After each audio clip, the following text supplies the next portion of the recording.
Hello everyone, welcome to our YouTube channel. इस video के अंदर हम लोग डिस्कस करेंगे रिलायंस इंडस्ट्रीज के स्टॉक को। बहुत टाइम हो गया है रिलायंस को डिस्कस किए हुए, तो आज डिटेल से एनालिसिस करने वाले हैं रिलायंस इंडस्ट्रीज का।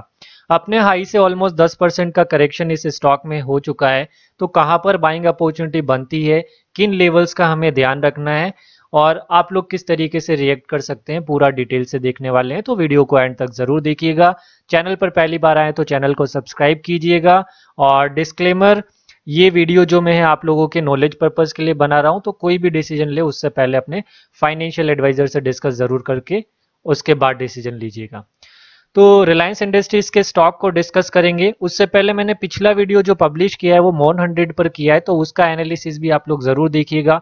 बहुत कम रेस्पॉन्स आया है उसके ऊपर, लेकिन मैं जो आप लोगों को एनालिसिस करके बताता हूँ प्रैक्टिकली काम करता है। बिकॉज मैं रेगुलरली ट्रेड करता हूं इनमें, इसीलिए मुझे पता है किस तरीके का नेचर है और किस तरीके से रिएक्ट करते हैं ईटीएफ या स्टॉक। और ईटीएफ और स्टॉक का कॉम्बिनेशन बनाकर अगर स्विंग ट्रेडिंग करते हो तो मैक्सिमम चांस है कि आप लोग प्रॉफिटेबल रहोगे। कितनी भी खराब सिचुएशन आ जाए, आप लोगों का पोर्टफोलियो बैलेंस रहेगा अगर सही तरीके से रिस्क मैनेजमेंट फॉलो किया है तो रिलायंस की बात करते हैं तो पिछले सेशन की बात करें 2317 पर क्लोजिंग दिया है। 0.15% अप था, ₹3.55। 5 दिन की बात करें तो कोई पैसा बनाकर नहीं दिया है, 1% से ज्यादा डाउन है। एक महीने की अगर हम लोग बात करते हैं तो 5% से ज्यादा करेक्ट हुआ है। 6 महीने में भी रिलायंस ने कोई रिटर्न बनाकर नहीं दिया है, और ईयर टिल डेट यानी कि जनवरी से अभी तक भी कोई रिटर्न बनाकर नहीं दिया है। और 1 साल पहले अगर किसी ने इन्वेस्टमेंट किया है तो उसका भी रिटर्न नहीं बन रहा है। तो फ्रस्ट्रेट हो चुके होंगे अगर 1 साल पहले रिलायंस में किसी ने हाई प्राइस पर एंट्री कर लिया। लेकिन 5 साल पहले जिसने पैसा लगाया है तो 107% का रिटर्न बना कर दिया है।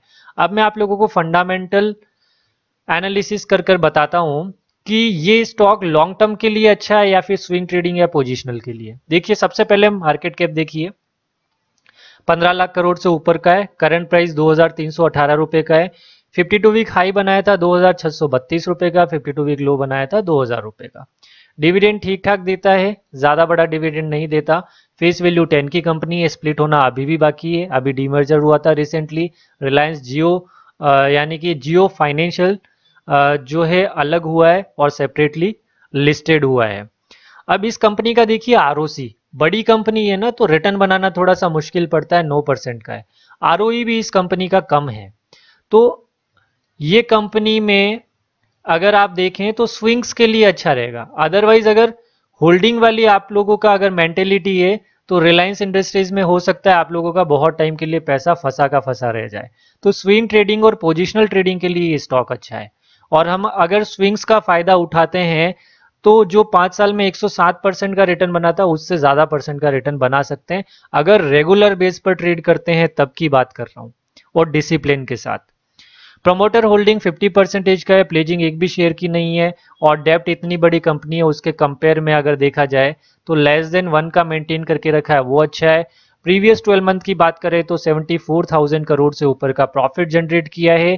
क्वार्टरली रिजल्ट देख लेते हैं तो क्वार्टरली रिजल्ट में कहां दिक्कत आ रही है, तो इनका देखिए यहाँ सेल्स कम हुआ है, यहाँ प्रॉफिट कम हुआ है, और जून 2022 से कंपेयर करेंगे यहाँ से भी सेल्स कम हुआ है, और यहाँ से भी अगर देखा जाए तो नीचे की तरफ चलते हैं, वो मैंने प्रॉफिट बिफोर टैक्स बता दिया था आप लोगों को।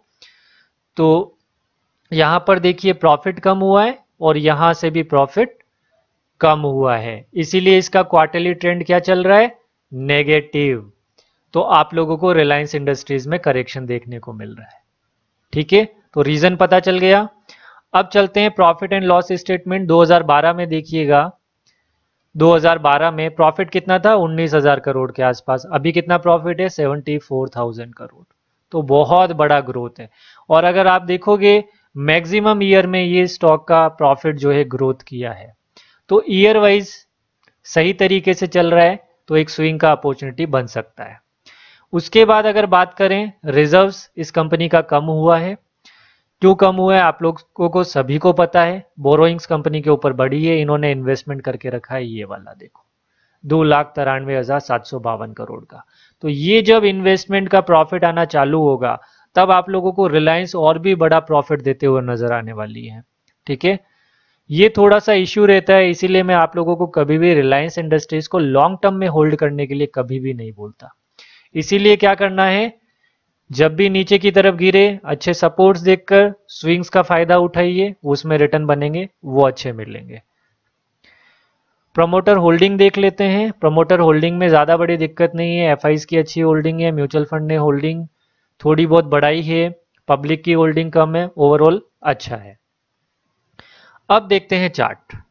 तो रिलायंस इंडस्ट्रीज का अगर हम लोग देखें तो आप लोग देखिएगा, थोड़ा सा इसको मैं छोटा करता हूं और दो लाइन ड्रॉ कर रहा हूं, एक ये वाली लाइन देखिएगा और एक ये वाली लाइन देखिएगा।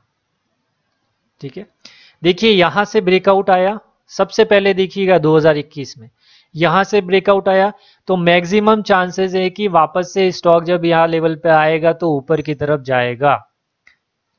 नीचे आया ऊपर गया, नीचे आया ऊपर गया, वापस देखो इसी रेंज के आसपास आता है ऊपर चला जाता है, इसी रेंज के आसपास आता है ऊपर चला जाता है, इसी रेंज के आसपास आया ऊपर चला गया।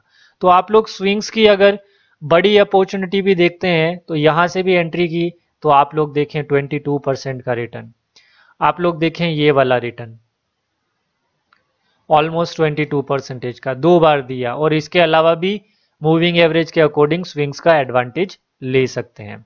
अब क्या हो रहा है, अपने 200 SMA के आसपास आया, रिमूव ड्रॉइंग करता हूं और मैं आपको थोड़ा सा बड़ा करके बताता हूं। अब देखिए रिलायंस का ट्रेंड चेंज हुआ था यहां पर,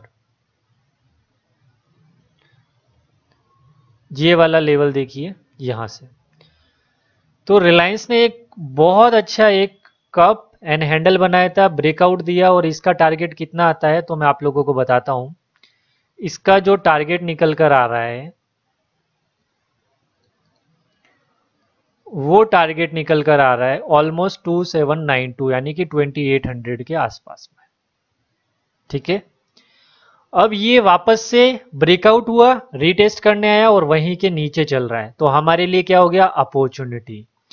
अब रिलायंस में अगर करंट प्राइस से देखें तो कितना परसेंटेज अवेलेबल है, तो फिर से एक 20% का ट्रेड बनने वाला है। डेली चार्ट पर हमें ये चार्ट सिग्नल दे रहा है, लेकिन उससे पहले क्या होगा, ये जो मैंने लाइन ड्रॉ की थी ना, ये रेजिस्टेंस बनेगा। तो एक स्विंग ट्रेडिंग लेते हैं तो पहला टारगेट हमारा ये होना चाहिए, तो भी एक 10% का ट्रेड बन रहा है।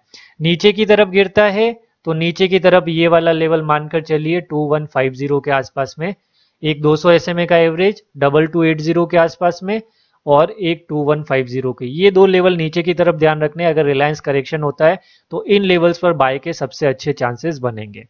इसको मैं रिमूव करता हूं, रिलायंस इंडस्ट्रीज की एक बहुत अच्छी आप लोगों को स्ट्रेटेजी बताता हूं। जिन्होंने वीडियो एंड तक देखा होगा उनके लिए ये स्ट्रेटेजी बहुत अच्छी हो सकती है, रेगुलर बेस पर आप लोगों को प्रॉफिट हो सकते हैं। आप लोगों को बताता हूं, 2017 से देख लीजिए, वीकली चार्ट पर 20 और 50 के सिंपल मूविंग एवरेज है ग्रीन कलर, रेड कलर, और 200 का सिंपल मूविंग एवरेज है ब्लैक कलर का। हमेशा ध्यान रखिएगा, वर्स्ट सिचुएशन होगी तब रेड कलर के नीचे ज्यादा रिलायंस का स्टॉक जाएगा, अदरवाइज रेड कलर से मैक्सिमम चांस 90% केसेस में ऊपर की तरफ चला जाता है। देखिए नीचे आया ग्रीन कलर से ही ऊपर चला गया, नीचे आया ऊपर, नीचे वापस आया ऊपर, नीचे आया ऊपर, नीचे आया ऊपर। अब ये वाला केस कौन सा था, कोविड वाला सिचुएशन था, तो यहां पर भी जिसने पेशेंस रखा और 200 SMA पर एवरेज लगाया उनका वापस से रिटर्न बना। अब आगे बताता हूं मैं आप लोगों को, ये देखिए green colour, red colour and then gone, ये बीच में दूसरे डीमेट अकाउंट में लेके वापस से प्रॉफिट, ये वापस से प्रॉफिट, उसके बाद देखिए प्रॉफिट, उसके बाद देखिए यहां से नहीं गया ऊपर, नहीं गया, लेकिन यहां पर निकलने का चांस नहीं दिया, कोई बात नहीं, नीचे आया, यहां से वापस प्रॉफिट, मिला प्रॉफिट। अब क्या हुआ है, वापस से नीचे आया है, तो ये तो सिंपल सा है ना 2650 के आसपास में। अब एक ये शॉर्ट टर्म में बिल्कुल सा एक और रिटर्न बन गया, ये सीधा सीधा 12 से 13% यानी कि 10% का एक ट्रेड बनता है। और नीचे की तरफ कितना आ रहा है 2040 का, और वीकली चार्ट पर सपोर्ट कितना आ रहा है, ये आप लोग देखें, ये वाले को रेस्पेक्ट ज्यादा कर रहा है 2100। मैंने आप लोगों को क्या क्या लेवल बताए थे, तो आप लोग देखिए, एक तो बताया था मैंने, एक तो बताया था 2280 के आसपास में, 2318 पर अभी चल रहा है। एक बताया था मैंने 2150।